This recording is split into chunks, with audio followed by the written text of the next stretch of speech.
दोस्तों अस्सलाम वालेकुम। आपको अपने प्रोग्राम में वेलकम करते हैं और ये प्रोग्राम फोकस करेगा साई निसार सिद्दीकी साहब जो हम में नहीं रहे, उन पे। ये जो साल है वैसे भी बड़ा शॉकिंग किस्म का है। बहुत सारे लोग जो है वो हम में नहीं रहे, उनकी ज़िंदगियाँ गई है। बहुत सारे लोग कोरोना वायरस की वजह से गए हैं। बहुत सारे लोग इसी अरसे में दूसरे इश्यूज़ की वजह से रहे, जिस तरह सिद्दीकी साहब जो है, उनकी जो डेथ है वो कार्डियक अरेस्ट की वजह से हुई। लेकिन जो सबसे बड़े नुकसानात हैं, उन नुकसान में सिद्दीकी साहब का नुकसान भी शामिल है। आई डोंट नो कि ऐसे जो है वो गैप्स जो खिला होते हैं वो कैसे पुर होते हैं। लेकिन सबसे जो बड़े बड़े शॉकिंग जो खबरें थी, उनमें एक खबर जो है वो निसार सिद्दीकी साहब की थी। और ज़ाहिर है कि कुछ चीज़ें ऐसी होती हैं जिस सिलसिले में कोई भी ह्यूमन इंटेंशन, ह्यूमन प्लान, इंसानी कोई भी जो एक इरादा होता है तो वो शायद काम नहीं आता है। ज़िंदगी मौत है, ये सफ़र चलता है। हमारे साथ BS चौधरी साहब हैं। चौधरी साहब को सब जानते हैं।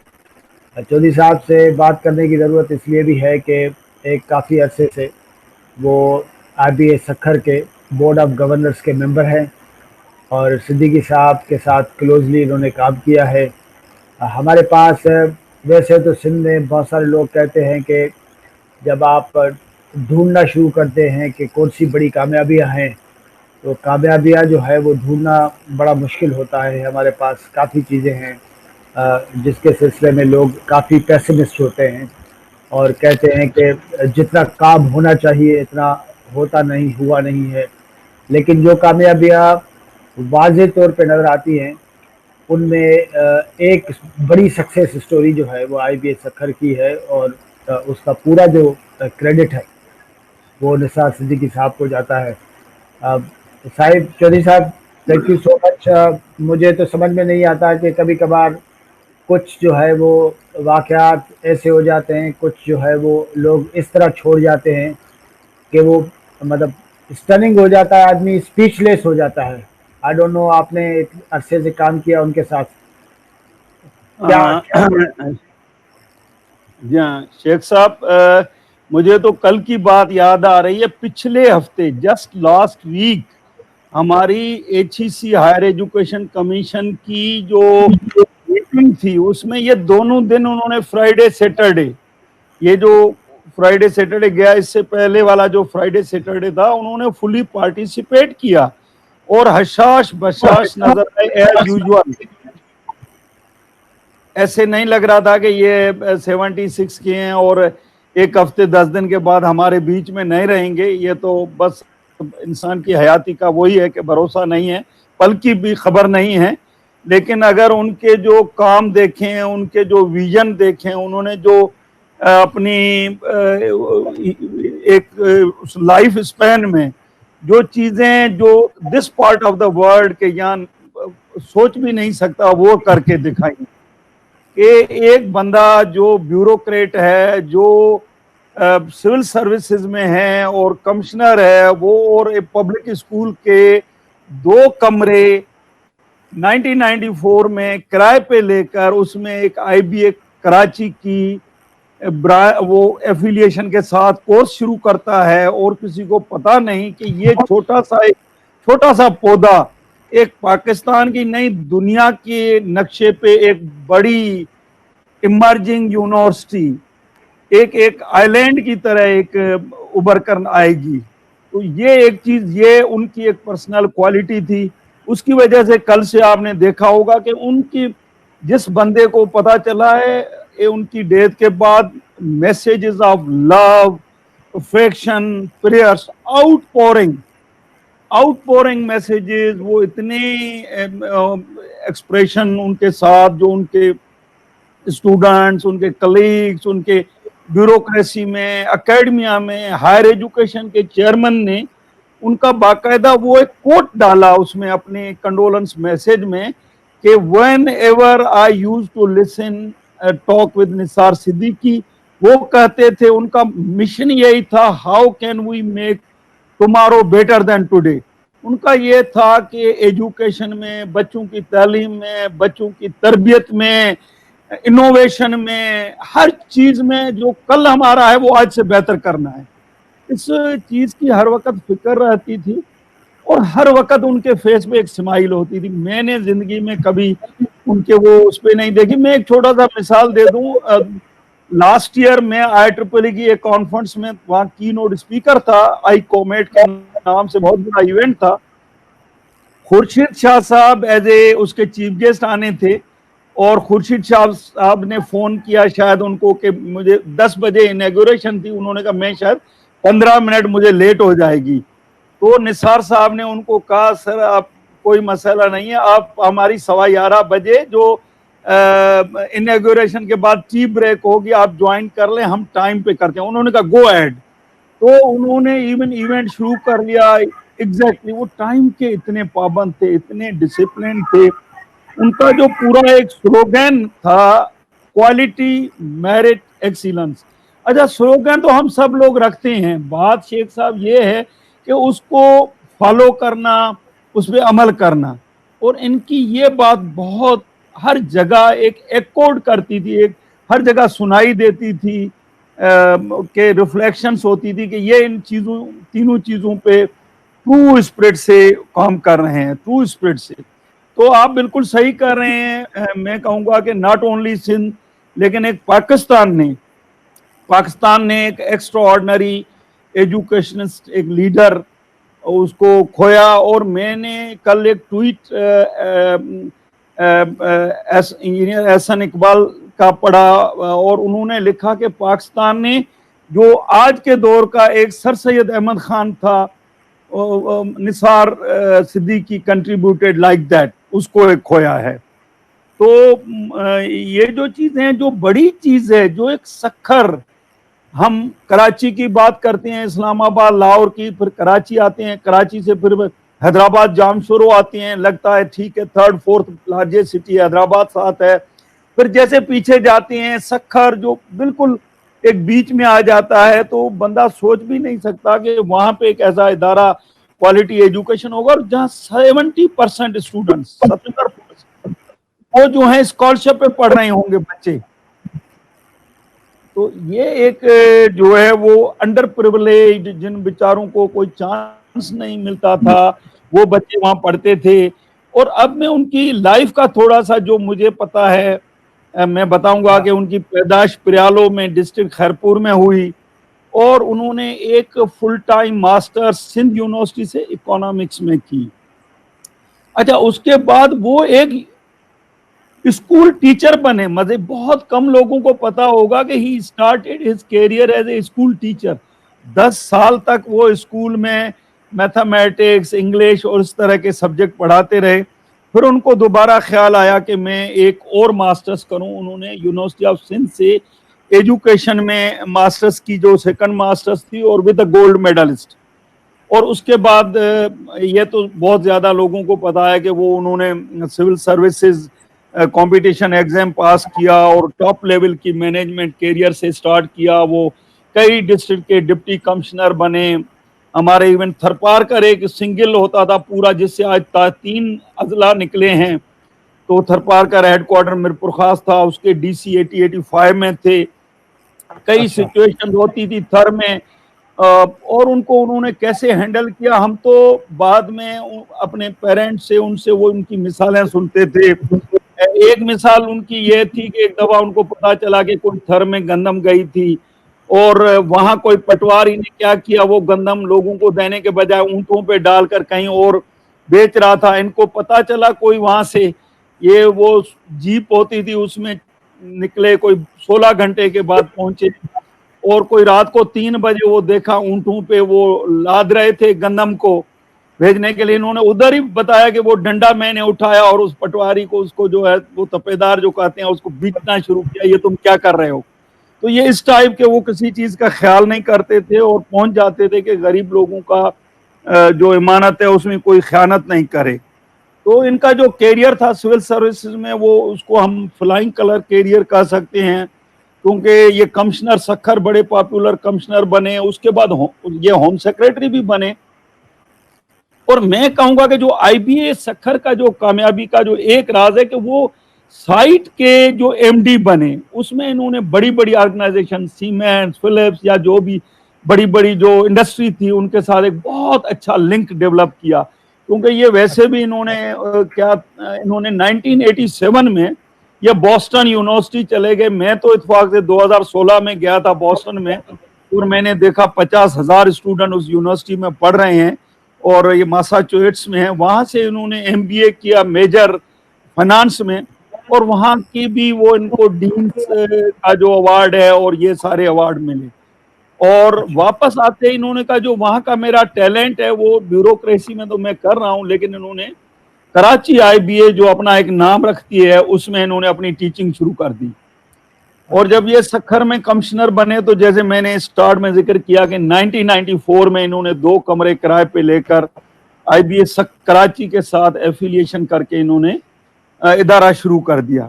और 2004 में इन्होंने बिल्डिंगें बनना शुरू हो गई, सिंध गवर्नमेंट ने फंडिंग देना शुरू की बिकॉज ऑफ ऑल क्रेडिबिलिटी और जो उनकी एक क्वालिटी मेरिट जिसकी बात हम ऑलरेडी कर चुके हैं।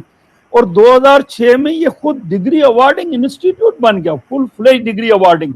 इसके अपने कन्वोकेशन होने लगे, अपनी सेरेमनी होने लगी, और ये इंटरनेशनल मैप पे जो दुनिया की 20-22 इंटरनेशनल यूनिवर्सिटीज थी उनके साथ एमओयू साइनिंग हो गई, एक्सचेंज प्रोग्राम शुरू हो गए।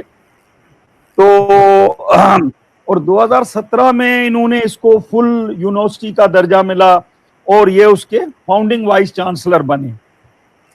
तो 17 के बाद तो हालांकि इनको टाइम तो कम मिला, लेकिन उस टाइम में भी बहुत ज्यादा ग्रोथ हुई। स्पेशली इन्होंने जो ऐसी एरियाज चूज की, आप सुनकर हैरान होंगे, इन्होंने रिन्यूएबल एनर्जी पे काम किया। इन्होंने एक डिग्री शुरू की मास्टर्स इन रिन्यूएबल एनर्जी, और जिसकी बहुत अशद जरूरत है इस मुल्क में, जहाँ हम विंड पे जा रहे हैं, हम सोलर पे जा रहे हैं, हम ऑल अल्टरनेट एनर्जी पे जा रहे हैं, लेकिन इस तरह का एक एक्सक्लूसिव प्रोग्राम कहीं पे नहीं था। उन्होंने इम्बार्क अपॉन दैट। उन्होंने एग्री बिजनेस फैसलाबाद यूनिवर्सिटी से कोलैबोरेशन से एग्री बिजनेस में एक डिग्री शुरू की कि 2 साल वहां पढ़े, 2 साल बच्चे यहाँ पर पढ़े। तो जिस चीज की कोई नई इनोवेशन देखते थे उस टाइप की ये चीज शुरू करते थे। ऑफ कोर्स इनके पास जो कन्वेंशनल इनका प्रोग्राम था, मैनेजमेंट साइंस बहुत पॉपुलर था, कंप्यूटर साइंस पॉपुलर था, इलेक्ट्रिकल इंजीनियरिंग, एजुकेशन, मैथमेटिक्स।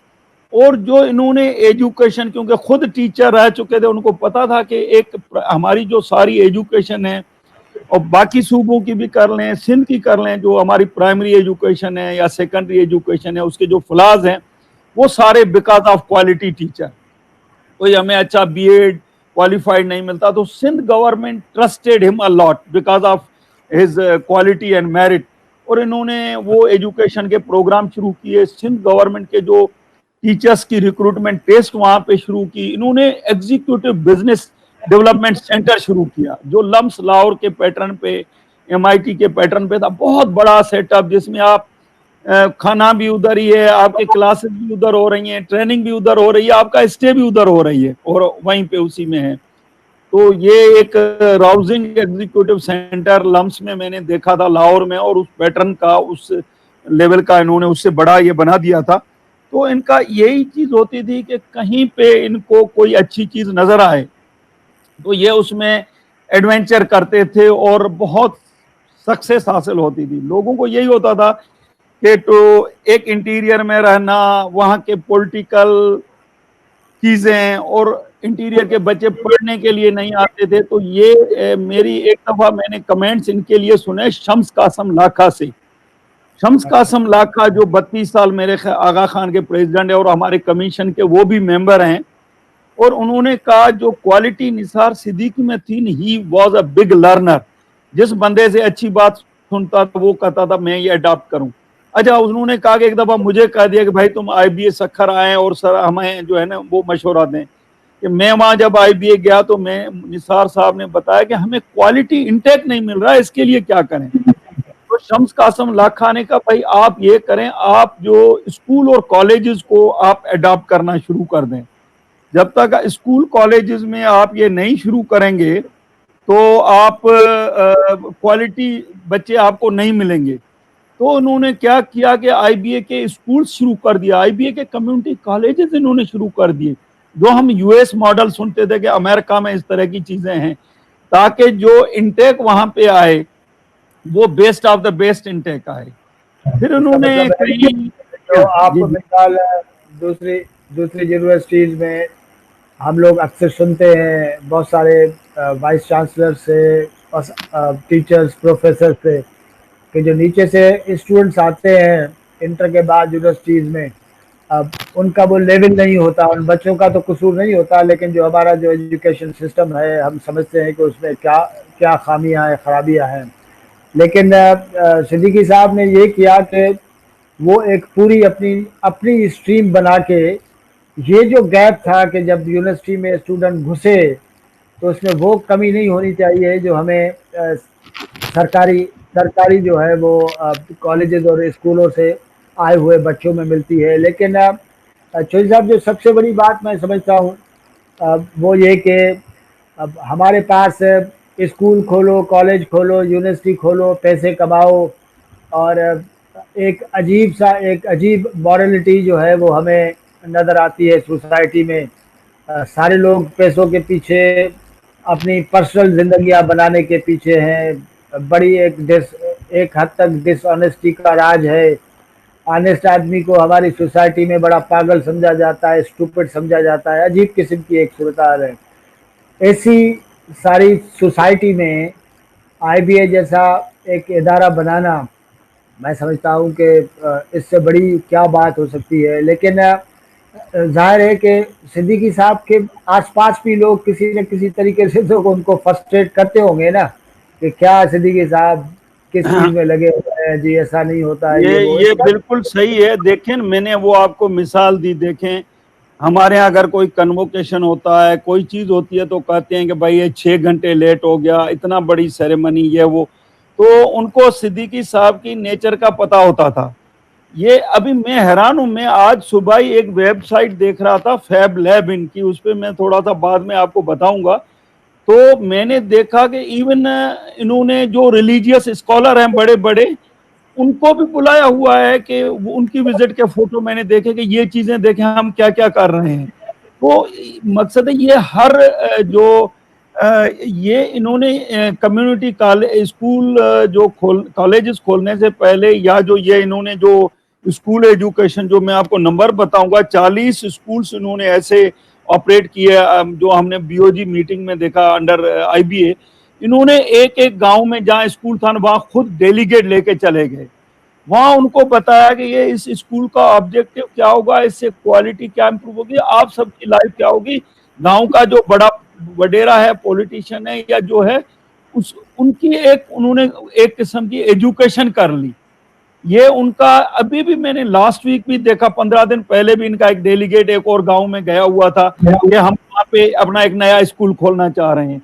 तो ये सबको एतमाद में लेते थे और ये इनकी क्वालिटी थी। और मैं कहता हूं कि जब हर बंदे को पता चले ना, जैसे आपने खुद जिक्र किया है कि आप ऑनेस्ट हैं, आप डेडिकेटेड हैं, आप कमिटेड हैं, आप जो कुछ भी कर रहे हैं सोसाइटी के अच्छे के लिए कर रहे हैं, कम्युनिटी के अच्छे के लिए कर रहे हैं, नेशन के अच्छे के लिए कर रहे हैं, मेरे ख्याल में आपको अल्लाह ताला की तरफ से भी सपोर्ट मिलेगी और हर तरफ से, गवर्नमेंट से, ऑर्गेनाइजेशन से, इंडस्ट्री से, हर तरह से सपोर्ट मिलेगी। तो मेरे ख्याल में ये इनका सबसे बड़ी ये चीज थी।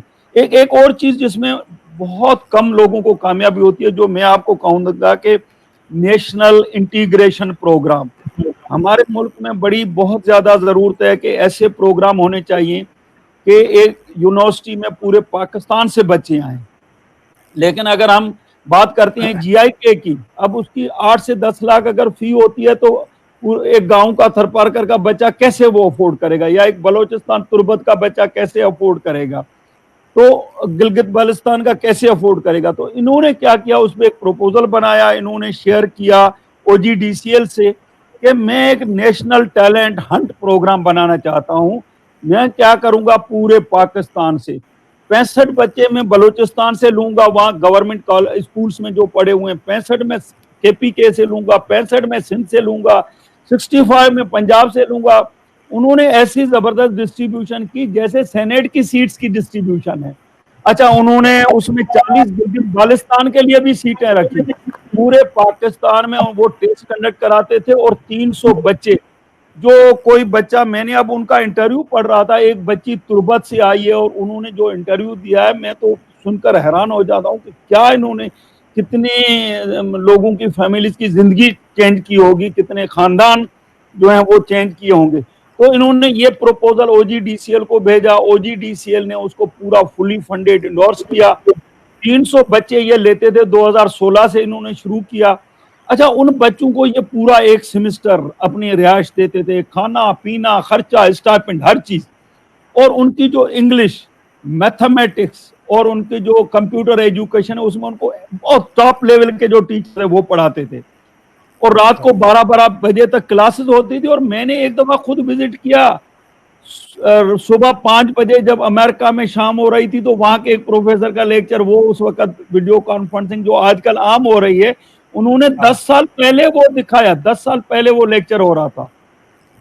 अच्छा, तो उस नेशनल जो टैलेंट हंट प्रोग्राम है उससे ये हुआ कि पूरे पाकिस्तान के बच्चे आए, आपस में मिलजुल कर रहने लगे, एक पूरा एक गुलदस्ता बन गया उनका एक किस्म का। और उसके बाद आप देखें, नेशनल हार्मनी लर्निंग, आप कई चीजें सीखते हैं। अच्छा, उसके बाद उन्होंने क्या किया, 6 महीने के बाद एक टेस्ट लेते थे उन बच्चों की, उसमें से 100 जो बेस्ट ऑफ द बेस्ट हैं उनको एडमिशन देते थे और उनको सपोर्ट करते हैं, ताकि बाकी भी ग्रूमिंग हो जाए लेकिन उसमें से बेस्ट ऑफ द बेस्ट आए। तो जब आप क्लास में जाते हैं, इतने अच्छे बच्चे मिलते हैं, तो टीचर भी फील करता है कि मेरे पास सारे जो बच्चे हैं वो बहुत अच्छे हैं। मैंने खुद आर्टिकल भी लिखा था, इंजीनियरिंग रिव्यू में पब्लिश हुआ, कि हम अपनी एजुकेशन कैसे इंप्रूव करें, जो हमारे कॉलेज स्कूल की लेवल पे कमी आ रही है ना, हमारे यहाँ बहुत इस चीज की अशद जरूरत है कि हम एक 0 सेमेस्टर करें 2-2.5 महीने का समर में। अल्लाह करे ये कोविड खत्म हो, तो अगर उस लेवल पे सारे बच्चे 8, 9, 10 1 to 10 स्केल पे अगर 8, 9, 10 पे आ जाएंगे तो टीचर को आसानी होगी, हमारी क्वालिटी बहुत। अच्छा, तो सब लास्टली मैं ये चाहूँगा कि सिद्दीकी साहब अपना तो रोल जिस डायनामिक तरीके से पूरा कर गए, ज़ाहिर है ज़िंदगी आपको कितना मौका देती है वो तो हमें कुछ पता नहीं होता, कोई भी दिन आखिरी दिन हो सकता है। अब IBA सक्खर में जो वो टीम जो पीछे छोड़ के गए हैं उसको आप अच्छे तरीके से जानते हैं, कितनी कैपेबल है, किस तरह आगे चलाएगी, थोड़ा सा ब्रीफली हमें वो भी बता दें। मैं जब इनके सिलेक्शन बोर्ड वगैरह में जाता था तो मैं देखता था कि उनकी जो सिलेक्शन होती थी ना, वो इतनी अच्छी सिलेक्शन, उसके बाद उन टीचर्स की ट्रेनिंग, तो मैं समझ रहा हूँ कि जो वहाँ पे टीम है वो बहुत कॉम्पिटेंट टीचर्स, वो इतने ग्रूम हो चुके हैं। और बिल्कुल एक किस्म की एक रूल होता है इनर्शिया, कि किसी चीज को आप पुश कर दें, एक स्पीड उसने पकड़ लिया, वो फिर अपनी इनर्शिया से वो चलेगी, वो एक जगह पे एक लेवल उसकी जनरेट हो चुकी है, लोग बिल्कुल फुली ट्रेंड है, कॉम्पिटेंट है। ऑफ कोर्स एक लीडर का जो वैक्यूम है उसकी एक अपनी इंपॉर्टेंस होती है, लीडरशिप का एक रोल, तो क्योंकि वो सारा उसको इंटीग्रेशन जो है वो लीडर करता है। तो ऑफ कोर्स टीम तो कैपेबल है। अब निसार साहब का तो एक वैक्यूम है, जैसे हमने सब कह रहे हैं, फिल होना बड़ा मुश्किल होगा, लेकिन कॉम्पिटेंट लोग हैं, अगर उनको एक अच्छा लीडर मिल जाएगा तो मेरे ख्याल में ये सस्टेनेबिलिटी रहेगी और आगे की तरफ बढ़ेगा। सही चौधरी साहब, थैंक यू सो मच, बड़ी मेहरबानी, आपने हमारे साथ शेयर किया जो कुछ था सिद्दीकी साहब के सिलसिले में। ये बहुत ही जैसे कहा जाए कि टिप ऑफ द आइसबर्ग है। हम कोशिश करेंगे कि बहुत सारे और हमारे एक्सपर्ट्स असातिज़ा जिन्होंने सिद्दीकी साहब के साथ क्लोजली काम किया, न सिर्फ सिद्दीकी साहब के मुख्तलिफ एस्पेक्ट्स पर्सनालिटी के, उनके लीडरशिप के सामने आनी चाहिए, और साथ साथ ये है कि बहुत सारी चीज़ें ऐसी हैं कि 4 चीज़ें अगर चौधरी साहब ने क्लोजली देखी हैं, तो बहुत सारी ऐसी चीज़ें होंगी जो हमारे और दोस्तों ने, हमारे सीनियर जो असातिज़ा हैं या जो एक्सपर्ट्स हैं, उन्होंने देखी होंगी। ये सिलसिला जारी रहेगा। इस सिलसिले में हम इजाज़त चाहते हैं, और ज़ाहिर है कि जो लॉस है सिद्दीकी साहब की फैमिली का, एग्जैक्टली। उसको हम लोग फील कर सकते हैं, लेकिन जो असल शौक है, जो बर्दाश्त किया है, जो सारा सब कुछ, वो ज़ाहिर है कि जो ख़ानदान है उसने किया। हम और हमारे देखने वालों की तरफ से हम दिली ताज़ियत का इजहार करते हैं, और दुआ करते हैं अल्लाह से कि उनकी मग़फ़िरत हो। चौधरी साहब, थैंक यू सो मच, आपकी बड़ी मेहरबानी।